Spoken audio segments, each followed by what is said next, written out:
So far we have studied about agents of pollination, insect, wind. Now we will start from fertilization. First, what is fertilization? Fertilization is the union of male and female gamete. Male gamete is present in male reproductive organ, female gamete is present in female reproductive organ. So first, in flowering plants, male gametes are carried by pollen grain and female gametes are present inside the ovule. You have already read about pollen grain, ovule, ovary. Now this is the diagram. This is what this swollen part is ovary. Inside this ovary, ovules are present, and inside the ovules, female gamete is present. Now what happens? Pollen grain. When the pollen grains mature, they get a double wall covering. Outer covering is known as exine and the inner is known as intine. See the diagram here. Inner covering intine, outer covering exine. So the mature pollen grain is a cell with a double wall, inner and outer wall. Outer is known as exine, inner is known as intine. Its nucleus is divided into a tube nucleus and a generative nucleus. Generative nucleus means male nucleus. See where it is given? Where it's given? This is tube nucleus and this is generative nucleus. So in all cell a nucleus is present. Since pollen grains are also one cell, so in pollen grain there is a nucleus, but the nucleus of pollen grain is already divided into tube nucleus and a generative nucleus. At this stage the pollen is transferred to stigma. अब जैसे ही nucleus divide हो गया, अब pollen grain stigma पे उसको fall होना है. You know that transfer of pollen grain from anther to stigma is called pollination. So now the pollen grains from anther falls to stigma. Further changes in pollen grain occurs only if it has fallen on the stigma of a plant of same species. अब अगर जो ये pollen grain, जिस flower का pollen grain है, अगर उसी species के किसी दूसरे फ्लावर के स्टिग्मा पे गिरा, तब तो जाके फिर बाकी अगर यूनियन होना रहा तो यूनियन होगा, जो भी चेंजेस होने रहेंगे वो होंगे. लेकिन अगर किसी दूसरे फ्लावर स्पेशीज़ पे गिर गया तब तो वो वेस्टेज हो गया, वो ऐसे ही डिस्ट्रॉय हो जाएगा, सूख जाएगा. Now ovule. Ovule is the inner part of ovary. This swollen part is ovary. Inside the ovary, ovules are present. So ovule is the inner part of ovary. Ovule develops into seed and ovary develops into fruit. This you have already studied. And inside the fruit, seeds are present. Now there may be a single ovule. अगर एक ovule रहा तो एक seed वाला fruit बनेगा, और अगर बहुत सारे ओव्यूल्स रहेंगे तो बहुत सारे सीड वाले फ्रूट बनेंगे. One seed fruit means mango, lychee, jamun. These all are one seeded fruit. Many seeded fruits के example apple, orange, guava. These are example of many seeded fruit. Now each ovule has one or two protective coverings known as integuments. So mark करते रहना. Each ovule, अभी जितने भी ovule हैं, each ovule has one or two protective coverings known as integuments. See in the diagram, it's given integuments. This is integument. The integuments leave a small opening. अभी इसी integuments के पास एक छोटा सा होल जैसा स्ट्रक्चर है, एक छोटा सा होल है. For what purpose? For the entry of pollen tube. ताकि ये जब एक पॉलन ट्यूब डेवलप होगा नेचुरली तो वो एंटर हो सके. So for the entry of pollen tube, ovule, the integuments have a small opening. enclosed by the integuments is the nucellus. Nucellus means a mass of food laden cells. Cells के अंदर पूरा food भरा हुआ है, बहुत सारा food भरा हुआ है. अभी इंटेगुमेंट्स के ही अंदर न्यूसेलस है. And further inside the nucellus is the embryo sac. और फिर न्यूसेलस के अंदर एम्ब्रियो सैक है. The embryo sac contains 7 cells. अभी उस एम्ब्रियो सैक के अंदर टोटल 7 सेल्स है. कैसे कैसे? 3 + 3 + 1. 3 सेल्स एट माइक्रोपाइल एंड. ये जो माइक्रोपाइल का एंड है, कहाँ तुमने देखा micropyle? Where you have seen micropyle? तो ठीक माइक्रोपाइल के एंड के, ये हम माइक्रोपाइल, तो ठीक यहाँ के एंड के पास 3 सेल्स हैं. This is micropyle. तो माइक्रोपाइल के एंड में 3 सेल्स हैं. देन अब इन 3 में से एक एग सेल है और 2 सिनर्जिड्स हैं. Out of these 3, 1 is egg cell and 2 are synergids. Then second, 3 cells at opposite end called antipodal cells. अभी देखो डायग्राम में, ठीक इसके ऑपोजिट में 3 और सेल्स हैं. These 3 cells are called antipodal cells. And what about the last one cell? One large central cell.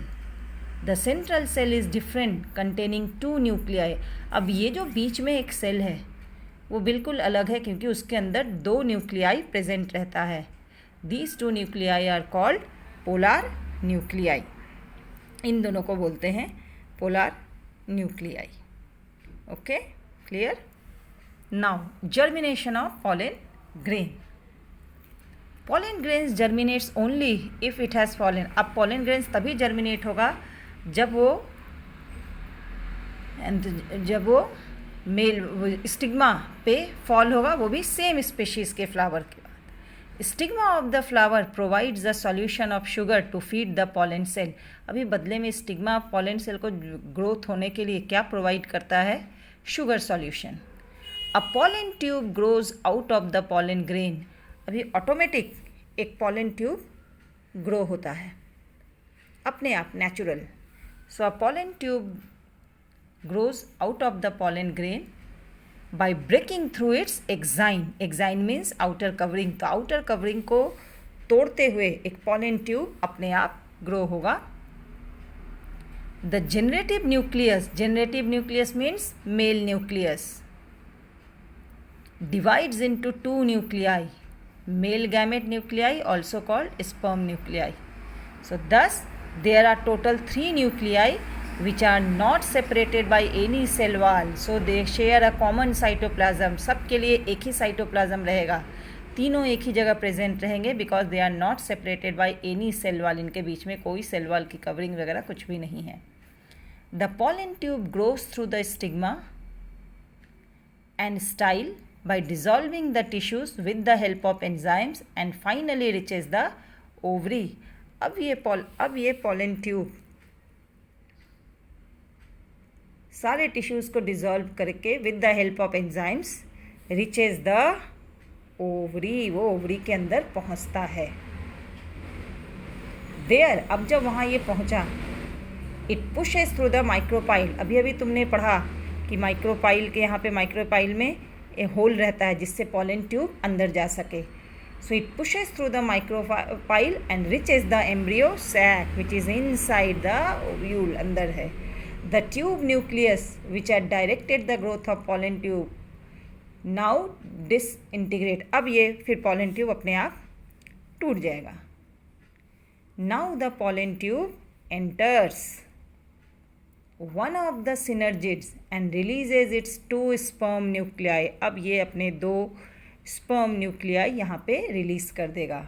अब इन 2 में से 1 sperm nucleus enters the egg cell. एक अंदर फीमेल सेल, जो female gamete egg cell present है, उसके पास पहुंचेगा एंड यूनाइट, और वहाँ पे यूनियन होगा. अब बचा दूसरे का क्या हुआ? दूसरा स्पर्म न्यूक्लियस क्या किया? Other sperm nucleus moves towards the 2 polar nuclei. दूसरा स्पर्म न्यूक्लियस जो है वो मूव करेगा वो जो 2 पोलार न्यूक्लियाई है, ये जो 2 पोलार न्यूक्लियाई है इनके पास चला जाएगा. एंड फ्यूजेज विद देम, और उनके साथ यूनाइट करेगा. फ्यूज मतलब यूनाइट. सो दस 3 nuclei together to produce the endosperm nucleus. All together there have occurred 2 fertilizations. तो 2 बार फर्टिलाइजेशन हुआ. कैसे? इसी को बोलते हैं double fertilisation. 1 sperm nucleus unites with egg cell nucleus and the other sperm nucleus unites with 2 polar nuclei together. तो since 2 बार union हुए, so it is known as double fertilization. Now अब फर्टिलाइजेशन हो गया, यूनियन हो गया male and female gamete का. Now what about the other parts of the flower after fertilization. अब जब ये फर्टिलाइजेशन हो गया तो फ्लावर के बाकी पार्ट्स का क्या हुआ. The petals, stamen, style and stigma wither, सूख जाते हैं, एंड फाइनली फॉल ऑफ, वो गिर जाते हैं. द कैलिक्स में आइदर फॉल ऑफ, अभी जो कैलिक्स है फ्लावर का पार्ट वो या तो गिर जाएगा और मे remain intact in a dried and, और अगर रहा भी तो वो एकदम सूखा हुआ रहेगा. ओवरी. ना what about the fate of ovary. Ovary का क्या. ओवरी भी तो फीमेल पार्ट है फ्लावर का. तो what happens to the ovary. Ovary develops into fruit and there is a covering of ovarian wall forming the fruit wall. This ovary wall may either form a dry and hard fruit wall or a fleshy fruit wall. And what is the fate of ovules. Ovules develop into seeds. The fruit contains 1 or more seeds which are developed from 1 or more ovules. अभी एक ovule अगर रहा तो एक seed develop होगा, और बहुत सारे ओव्यूल्स रहेंगे तो बहुत सारे सीड्स होंगे. When the fruit is ripe, अब जब फल पक जाता है, the seeds contained inside are released by one or the other method and grow into new plants again, but they must be provided suitable conditions. The fate of various parts of the ovary after fertilization during the formation of fruit. अभी यहाँ पे देखो, ovary develops into fruit, ovary wall develops into pericarp, ovule develops into seed, placenta develops into stock of the seed. तो ये सारे यहाँ पे दिए हुए हैं. आउटर इंटेगुमेंट टेस्टा में कन्वर्ट हो गया, इनर इंटेगुमेंट टेगमेन में कन्वर्ट हो गया, सेकेंडरी न्यूसेलस एंडोस्पर्म बन गया, एग सेल सिनर्जिड्स ये सारे एम्ब्रियो बन गए, और एंटीपोडल सेल्स जो अपोजिट में प्रेजेंट था वो सब डिसऑर्गेनाइज्ड हो गए. So the chapter is over.